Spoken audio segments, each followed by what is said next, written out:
Alrighty guys, welcome back to another LEGO set review from BrickByBrick, and today we have set number 75274. This is the LEGO Star Wars TIE Fighter pilot helmet, and the box for this looks really cool.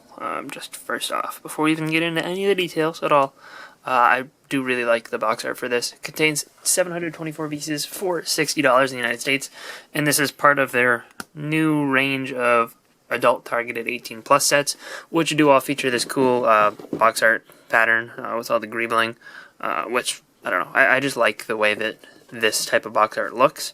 So I'm happy with the box design here. On the side as well, you got it in different languages.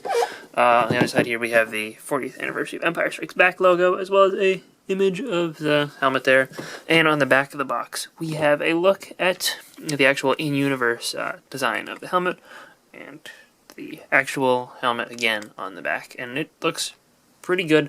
I will say that I've noticed that my helmet sets do tend to come with, you'll see a little bit of wear on the boxes a little bit more easily, just because they are black, and that makes it just a little bit harder to see, like around the corners.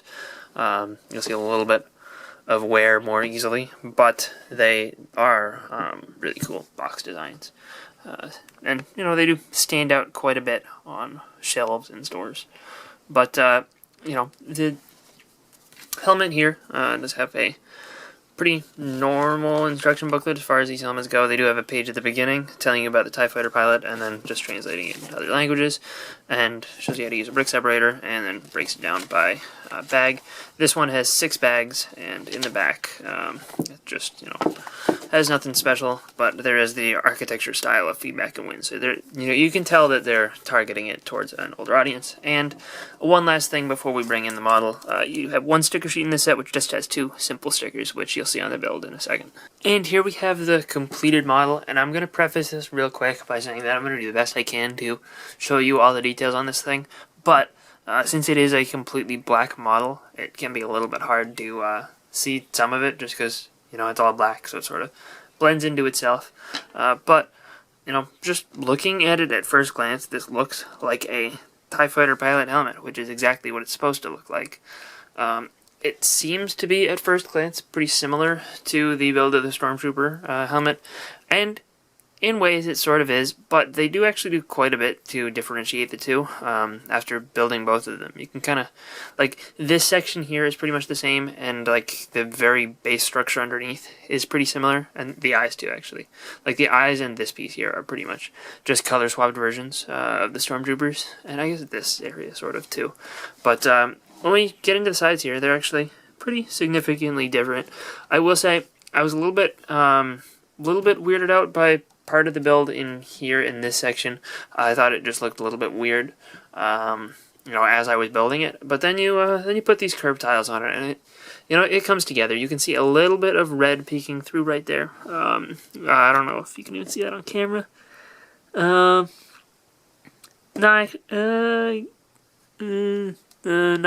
really. It's like right in this spot there.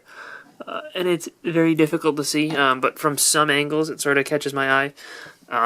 You could go in and swap that part out if you wanted to, really, but it doesn't really bother me unless like I'm looking super up close like this. Like from any sort of reasonable distance, you're not going to see that. But again, that's one thing that maybe they could have done just a little bit better. And the only reason that is visible is because of the really tiny gap created by Lego parts. When you put them next to each other, it's like a millimeter gap or something. But the helmet will pick up the look of, like, you'll be able to see dust on it more easily because it is solid black, which is a little bit unfortunate. But I do like the overall smooth arch that they have going through the helmet. I think that is a good look, and it helps kind of bring the balance between studs and smooth surfaces together, and works pretty well. Looking around the bottom, the shaping there is fine. There's a little bit of gray showing through, but that's about it. I guess a little bit of blue right there, and a little bit of green if you look at the right angle from here, but I don't think I can get the camera to see that angle. That's, oh, there we go. you can see it a little bit. But yeah, that's the best I can do for the underside of the helmet since I can't really take it off the stand. I do like this area here going down into the tubes, and the tubes are the most interesting thing here. These are small train wheels, and they're all around one of those flex tube pieces that inserts itself into Technic pins down there and up here. And the reason this is kept in place by, you push it all the way until it reaches the end and can't go any further, and that's kind of where it's stuck at. You can't really flex this in any other direction. Like, yes, they're on flexible pieces, but they're kind of flexed to a very specific point and can't go any further. Which, this area looks really good. Again, we have a TIE Fighter pilot title plate printed down there, which is pretty good looking. And then moving around the side is pretty much the same as the other side. But, I do like the way that it's built up. Going up just a little bit to, like, the grill area. These 1x2 tiles on the edges, those are stickers, and that allows you to sort of line it up as well as possible. There's a little bit of gap, and like these ones don't work as well as the Stormtrooper ones, where I believe on the Stormtrooper ones you're trying to line it up with this gray in the center is actually on the outside. I think that's the only way that it makes sense that you were able to get this to line up to be in the perfect spot on that one, but not on this one. But I don't know, it was weirder lining those up on this one than it was on the Stormtrooper, which I'm not quite sure why. But, this is just angled in place on a shield piece, has a little tiny bit of flex, but it's, for the most part, stuck in exactly the position that you want it in. The eyes, as well, are pretty good shape, and that's pretty much the same design as the Stormtrooper helmet. And, yeah, I mean, I like the overall shaping here around the face.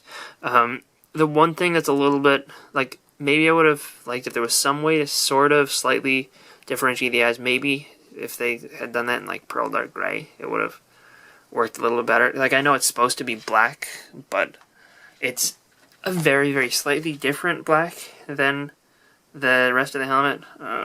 Which, I don't know, it just feels like this blends into the rest of the helmet a little bit too much. Whereas on the Stormtrooper, since the rest of the helmet is white, it doesn't really feel that way.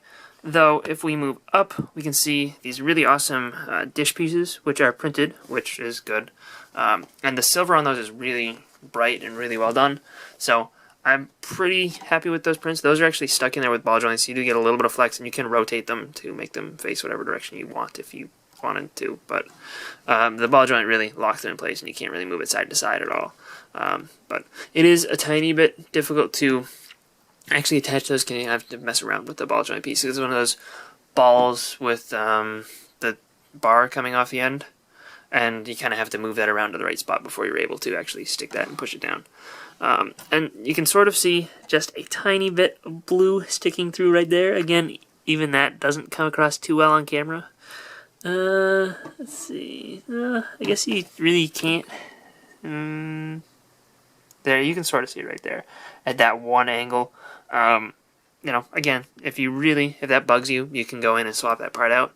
But it does make the build process a little bit easier, and again, you can barely notice it from any angles at all, so it doesn't bother me too much. Again, you can see some minor imperfections in the shaping around this dish, but from most angles, that's not going to bother you. You're not going to notice it, and, since it's all black, it sort of blends into itself anyway. But, yeah, that's pretty much the whole thing here. Normally with the other helmets, I would show you them taken off the stand, but with this one, I'm not going to bother, because you really can't unless you want to pull these tubes off, which you can do. It's just a little bit complicated, and, it doesn't look super good without the tubes there.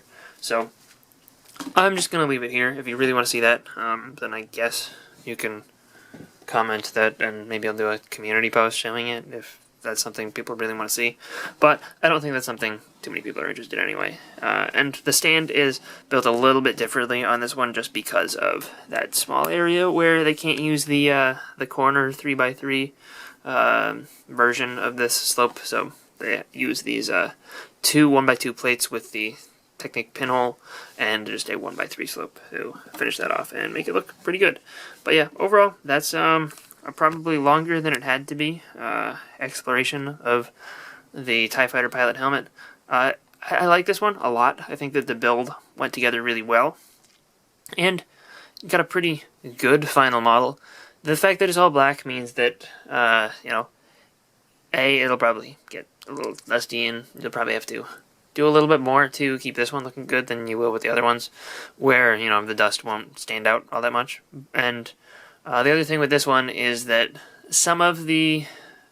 it sort of works to its benefit and not to its benefit in different places, where, you know, certain things, like certain areas will be able to blend into each other a little bit more because they are all black. And, you know, if you look at it, you're just seeing a lot of black, so any small shadow or anything looks like it's supposed to be there. But, you know, certain details will blend together too well, like sort of the eyes and this area here. But, you know, in both cases, I think that, you know, overall this still makes for a really good display model, and this looks really good, and it's built really well, so I do like this one a lot. I don't know if it's my favorite of the helmets, but it is a really good set, and I'm still pretty happy with it at the $60 price. So, hope you guys enjoyed this little review. If you did, let me know in the comment section down below, and I'll see you guys all next time. Bye, everyone.